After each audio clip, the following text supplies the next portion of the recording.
IQ. He's guarding someone literally a foot taller than him. And the sword slams it home! Timeout, Greater Latrobe! This is the Westmoreland on the Hardwood podcast on the Westmoreland Sports Network. Here are your hosts, Jack Ridenauer and Sean Myers. We welcome you into another episode of the Westmoreland on the Hardwood podcast here on the Westmoreland Sports Network's YouTube channel. You know me, I'm Sean Myers. You know him, that's Jack Ridenauer. Jack, we got another busy show to get to. We're going to have plays of the week. We'll also have our team of the week, the Belle Vernon area girls, who are certainly surging as of late, and a look ahead at a very busy week, especially on Westmoreland Sports Network airwaves. We've got a lot of games, including a bevy of doubleheaders that we'll be bringing to you this upcoming week. But first, we want to look back at the biggest stories from this past week with our starting five, the biggest takeaways. And we'll begin on the girls' side, a rematch of the WPIAL 3A championship from a year ago. In that championship game, Greensburg Central Catholic knocked off Shady Side Academy, GCC going back-to-back as WPIAL champions. However, this time, the first of two regular season meetings goes in favor of the Bulldogs, Shady Side Academy winning at GCC in what was a back-and-forth game. This, I would say, is the first of what's probably going to be 3 or 4 meetings, potentially, between these squads, because they are really head and shoulders above the rest, I would say, of 3A. So it certainly seems like it could be a championship preview, but round one going in favor of the Bulldogs feels pretty significant for their aspirations. And, you know, obviously now they're in the driver's seat already winning the road matchup. I think what's impressive about the win, Sean, is that Shady Side took that one, if I'm not mistaken, on the road, and they were able to stave off a fourth quarter comeback by GCC. GCC was down 11, cut it to 3 in the final 2-3 minutes of the game. And when you're in that situation, like Shady Side, and you give up a lead like that, that can really mess with your psyche. And good on Shady Side going to their go-to player in Karis Thomas. I mean, she has been arguably right next to Erica Gribble, one of the best guards in the WPIAL. Thomas has 28, Gribble has 26. I mean, this is a meeting that, you know, in the last few years especially, it's almost really turned into a rivalry. And I feel like for small classification girls basketball, this is a great rivalry. It's fun. You've got premier players. You've got great supporting cast members, especially on GCC with Jayla Peterson. You have Cassie Sauer over on Shady side. So you've got a lot of interesting pieces for, like you said, Sean, what could be the first of maybe 4 meetings. And hey, let's face it, this could be the rematch of the WPIAL championship again in the title this coming season. Yeah, I don't think that would surprise anyone at this juncture, assuming that teams stay healthy. Now, I say stay healthy. I think it's pretty clear, at least for me, that these teams right now are better than when they played in that championship game, in large part because of health. In the WPIAL finals, Cassie Sauer did not play for Shady Side Academy. That was a big reason why I think GCC was able to win that game. Abby DeLugos missed almost the entire season last year. She's back. And then on the Shady Side of things in particular, they have 2 really good freshmen that contribute. So I think they're clearly a step or 2 above where they were when these teams met in the championship. And I think GCC is a little bit deeper of a team as well. Nolan Altoff had a pretty solid performance. We've seen Avery Jones do some good things. So both these teams, I think, are better, which makes these matchups all the more exciting. The second one, of course, is going to be at Shady Side. But round one goes in favor of the Bulldogs. And you mentioned Karis Thomas, 14 of 15 at the line, including 14 straight after she missed her initial one. And I will tell you, Jack, she could probably go up against just about any foul shooter in the NBA right now and stack up pretty favorably.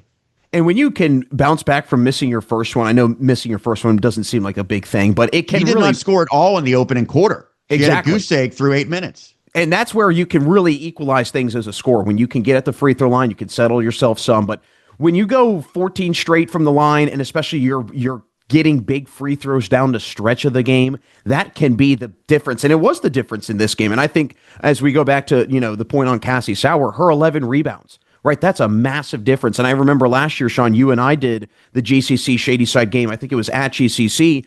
And Cassie Sauer was a menace then. And we were talking about it during that broadcast, how she just was a bother down low, and GCC really didn't have a solution because they don't have somebody that can match up with her, I think. And then I think she on defense just plugs things up beautifully, and she could be a problem. And I think that's also how Shady Side wins. A triangle in two, you take out Peterson, you take out Gribble, you throw a little junk defense and make the other three beat you. And clearly that's exactly how Shady Side was able to foil GCC's opportunities at a win. Yeah, Sauer, especially in the first half, was great. GCC made some adjustments, but early on, she was just dominant in the paint. Speaking of dominant in the paint, that can describe Robert Young's play with Greater Latrobe for much of this season.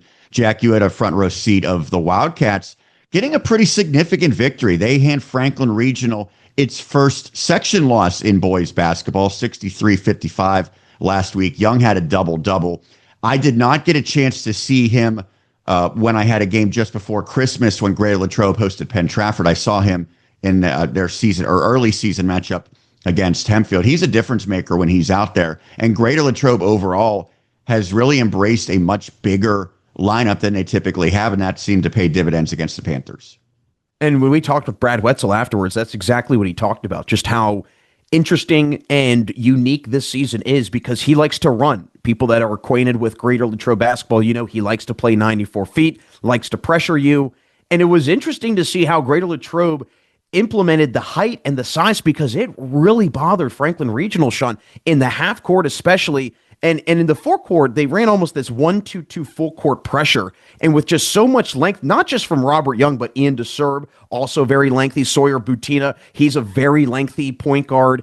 You got Dom Scarton is very long. You got a lot of length on that defense. Munoz as well. And I think that for a team like Franklin Regional that just wants to run and run and run and does not have much size, that can really bog them down. I think that for the Panthers, that is what happened. I think for Jesse Reed, though, you have to be pleased in a situation like that. Your team showed some resolve down the stretch, came up with actually a couple really big stops. Logan Walter was a shining star for the Panthers with 22. He came up with, I think it was 2 free throws. Then he got a steal on an inbound, and I think he made a 3 or he made a layup, one of the two. It was a quick 5-point turn, which was a huge momentum shift. So all is not lost if you're Franklin Regional, but I was talking with Greg Bizignani, who did the game with me afterwards, and we both mentioned how big of a game this was for Greater Latrobe. I know you were on hand for their loss against Penn Trafford, and it felt like this could have been a game where that same result could have happened. Another second half collapse, falling apart, because Latrobe had its pulse on the game from jump. I mean, literally from the very beginning. So hats off to Brad Wetzel and company going into Franklin Regional and giving the Panthers their first loss in section play. And because there's 8 teams in that section, 5 get into the playoffs. So while there's kind of a separation between the top 4 and the bottom 4, that win for Greater Latrobe certainly keeps them in contention for a postseason spot. I know there's still a long way to go. They could make a run at any point, but that feels like a big one. But at the top of the standings, now it's kind of a jumbled mess, seeing how the week played out. Franklin Regional, Gateway 5-1, McKeesport, Penn Trafford 4-2. It really feels like any 4 of those teams at this point could grab the section. And to go back to Greater Latrobe, if they lose that game, you're looking at 1-4. Not necessarily the end of your season, but you're in a very deep hole. You are not in a good place. And, I think that no matter who comes out of this section, Sean, is going to potentially make a very deep run in 5A because we see it all the time. This is arguably the toughest section in 5A from top to bottom, how small of a margin, you just mentioned how small of a margin the separations are. So I think whoever comes out of this section could do a lot of damage in the playoffs. Well, do you know who Greater Latrobe defeated in the playoffs in the opening round last year, Jack? Do you recall? I'm going to take a guess here and say it's Kiski Area because that's our next topic. The Kiski Area Cavaliers, who were section champs, and this year they look like a lot different of a team. They reigned a top Section 2 last year. They won a great game against Penn Hills in the finale to win the section. Kind of got a raw deal in terms of the seeding. They didn't have all their players because of ineligibility in the postseason, and this year it's been a different story. They're sitting at 2-3 right now.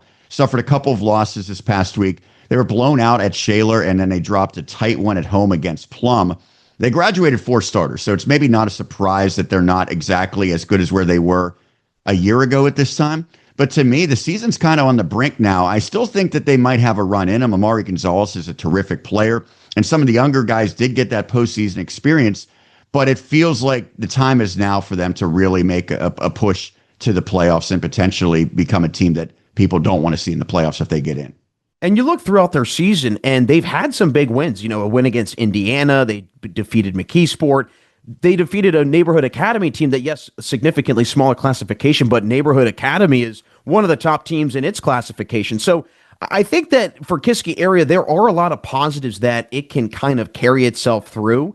And like you said, Sean, this is a big crossroads, right? We're kind of getting into the middle of January, about 6, maybe 8 weeks left of the regular season. Teams, before you know it, are going to be getting into crunch time, and you drop to your next 3 or maybe 3 or next 4, and you might not make the playoffs. So I think, again, Kiski Area, with having so much to replace from last season, that can be tough. That can be a hard thing to do. We've seen with Norwin, we'll talk about Norwin here in a little bit, but they had a lot to replace, and they were able to overcome that on the girls' side. But sometimes it can be tough with if you've got a lot of youth, and I feel for Kiski, they've got a lot of youth that is learning on the fly, but looking forward for this group, this could be a team that maybe next season or the year after could make a ton of noise, because it's seasons like this where you build for a lot of success down the road. And their coach, Corey Smith, is a guy, whether he was at Leechburg previously or at his alma mater, Kiski Area, he finds a way to get the most out of his teams just about every single season. Well, you mentioned the Norwin girls. They had quite a week, up and down. It started with what was, I think, a pretty puzzling loss at Mount Lebanon, 49-43. Then they go on the road and they knock off a team that many people thought, at least heading into the season, was the team to beat in 6A, and Cannon McMillan. They won that one by 4, and that was a terrific performance. And then less than 24 hours later, albeit in a non-section, they got absolutely blown out by South Fayette, 70-32. I don't remember ever seeing a Norwin girls basketball team suffer one that lopsided. So it's kind of hard to gauge right now. I thought that they were a team that was a very legitimate title contender in 6A, and you see that win against Cannon McMillan and think, well, they still are, but you also have that sandwiched around a couple of pretty tough losses. One, because you didn't expect them to lose to Mount Lebanon, and the other one against South Fayette, where it's maybe not a surprise they lost, but the fact that they lost by nearly 40 points, I think, was pretty stunning. Well, you also have to look at it this way, because you mentioned a quick turnaround from one game to the next, and I think that could be a big deterring factor, or a big aspect to this. 6 p.m. tip on a Friday, you come back at a 1:30 p.m. Or a 1:30 afternoon tip on a Saturday. That's a short turnaround, and those are both kind of longer treks as well for those absolutely. venues. And we don't know if Coach Brozeski said, "Hey, this is a non-section game. Let's get some other players involved." Maybe it could have very well been a game where the depth was built out, and maybe that's what he was trying to do. Who knows? But at the end of the day, I think that can be a game where, in a couple weeks, Sean, when we're talking about Norwin making some incredible playoff run like it has, we'll reference this game against South Fayette and say, that was a big turning point. That was a big learning moment for them. They realized that they couldn't just walk through, and it might be that they might have just thought they could walk through a team that was in a smaller classification. Hey, we're Norwin, we're in 6A, we've been in 2 straight championships. Maybe they got a little too big of a head at that moment, and that's what happened. Who knows? But this could be a big game for them to just learn from, bounce back from, and to kind of flush it, as they say, burn the tape, move on. The worst thing is you learn from a loss like this, and you can apply it back later on in the season. Well, I will say this. I think South Fayette, which is now 14-1, is maybe the best team in all of the WPIAL. They've been to and have won multiple championships. They've got some great talent.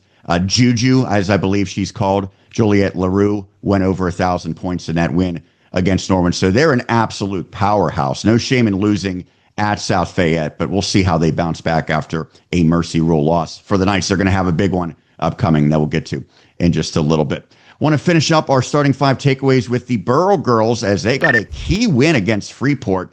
And they didn't just win this one, Jack. They blew out the Yellow Jackets 59-30. That's a big win for Coach Reddick and his squad to, kind of establish himself as one of the better teams in that section. Now, there's some really good teams in the classification, but you can win a game like that in a bit of a rivalry, because I would say, as we saw on the soccer pitch as well, Freeport and Burrell have a pretty good rivalry. That's a big one for the Buccaneers. And especially in section, right? To, like you said, kind of get that separation, get a little bit of that room in terms of the standings, because these are very important games, Sean, where, like we said, we'll get into, the early part of February, and we could look back at some of these games where, if it's the other way around and Burrell loses a game to that margin, it could have it could very well derail a team season like that. So I think that's a big, big win for Burrell. For Freeport, it's going to have to bounce back very quickly because, again, time is certainly ticking. But for Burrell, this could be something where it could really kind of springboard itself forward and, make another very deep run like it did last year in the playoffs.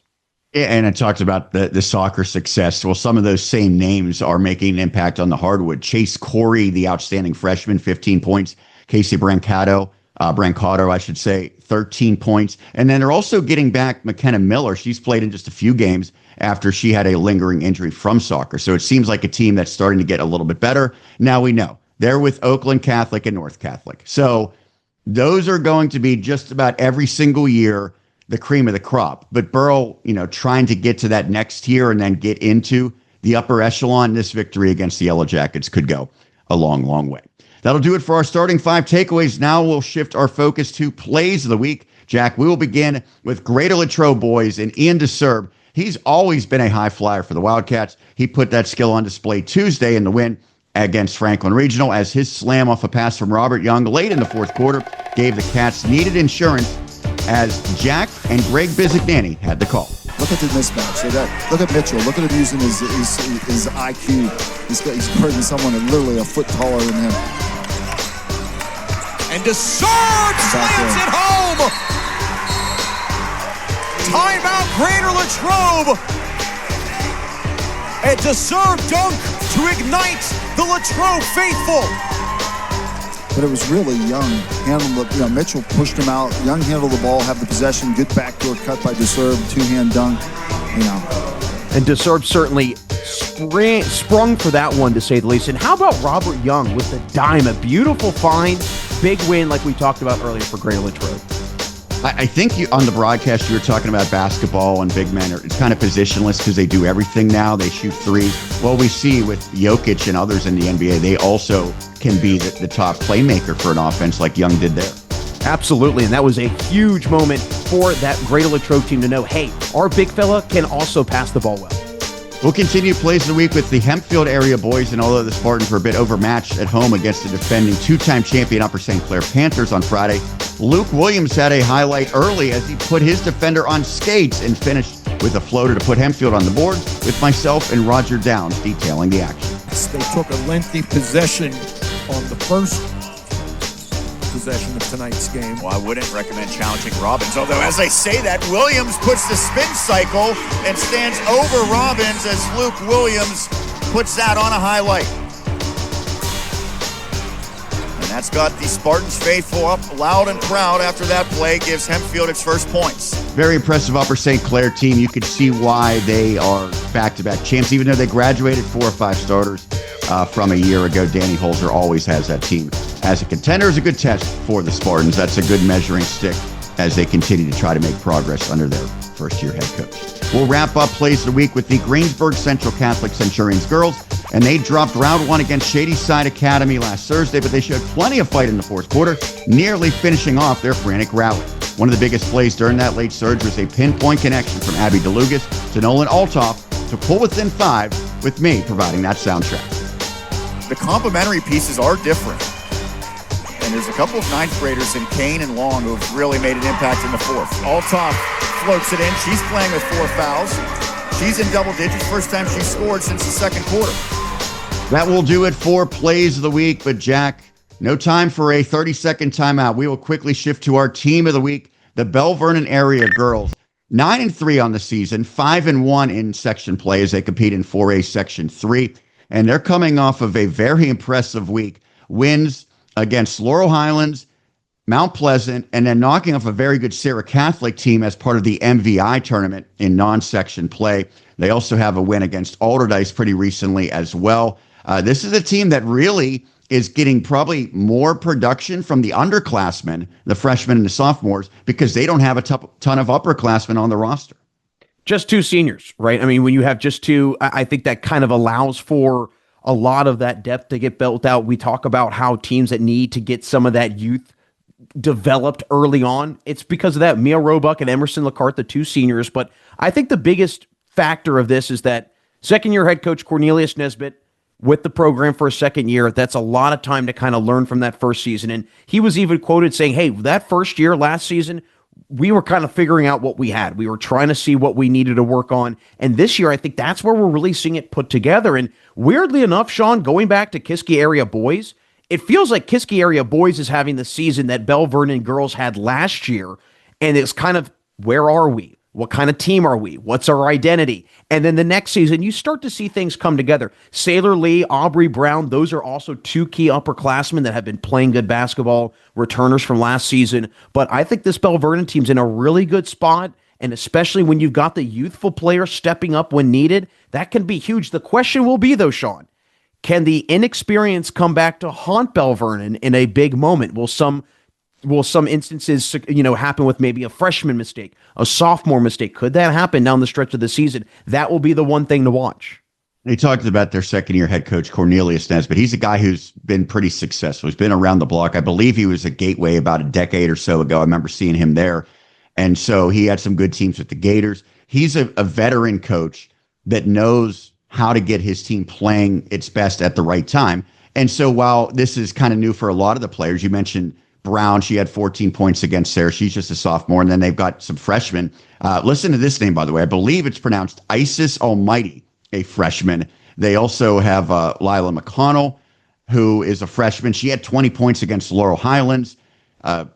Abby Russell is a junior as well. So there's so many of these players that are going to be back that you, like you said, you really feel good about the future, but you can also feel pretty good about the present. They've got a couple of matchups upcoming versus Southmoreland at home and then against Ringgold. They're in the midst of a long home stretch as well. So they could really start racking up wins here and put themselves in a really good spot heading into the postseason. And they've got postseason experience from last season, right? I mean, that can really do wonders for a team, albeit a first-round exit, but still, the fact that, hey, we've got some players that know what it takes to play in this moment. You've got some seniors that probably have a bad taste in their mouth from that loss. They don't want to go out their senior year on that kind of note, if you will. Plus, Coach Nesbitt got this team, like you said, Sean, playing at the right time. Won 3 games to finish out the regular season in a row last year, carried that momentum into the playoffs. So this is a team that I think has really built on last year, and we're starting to see that really come into form. Again, it will be, can it keep it going into the latter part of January and into February and ultimately into the postseason? Yeah, their only section loss, a 1-point setback against South Park, and they'll see the Eagles a little bit later on as well.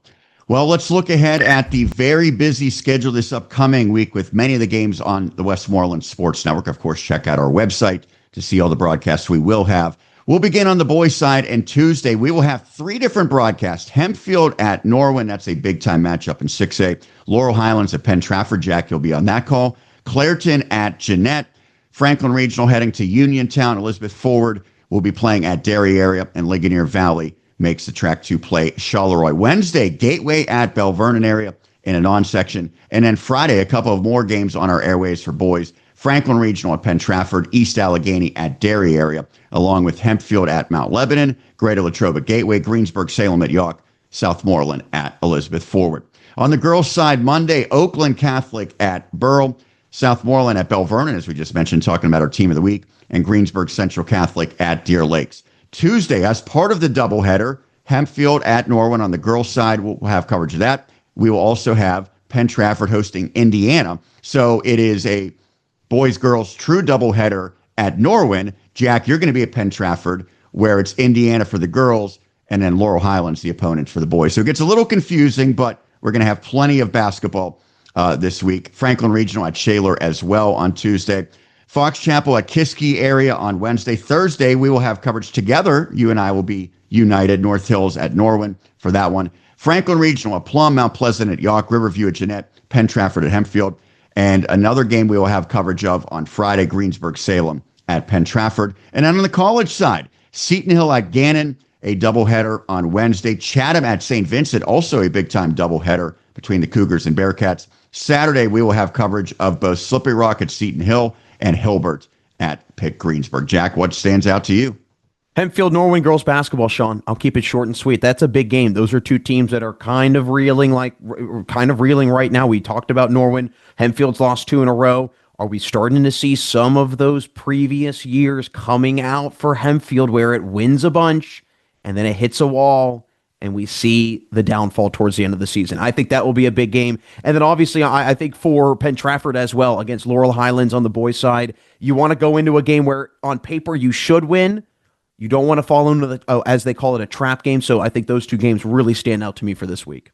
And by the way, some of the schedules have changed because people were excited about the Pittsburgh Steelers playing Monday Night Football. So some things have changed from Monday to Tuesday and whatnot. Well, we're never going to change. You know, you could catch us just about each and every week during the regular season and into the postseason as well. For my colleague, Jack Ridenauer, Sean Myers signing off for this week. We'll catch you again next time right here on the Westmoreland on the Hardwood podcast on WSN's YouTube channel.